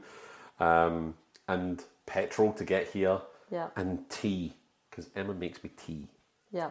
And I will say it's really nice tea. I enjoy it a lot. That's why I always ask for cups of tea. Honest.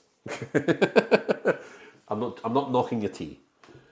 I'm just saying that money for tea would be great. Yeah. Now, look, you've got 36 episodes of The Flip Side. Wow. I know. You'll also get access to the main episodes a day early. Yeah. which is amazing. Sounds like a bargain. And there are also occasional bonus episodes that we put out there, like our Christmas episode was Patreon only. Yeah. We've got some bad movies with kids with Yeah. myself and Emma's son Brody. My daughter Catherine was on one of them. Yeah. But yeah, loads of stuff for you to listen to. Over 40 episodes on there for $3 a month. Bargain. Bargain. But we're going to go record The flip side. way.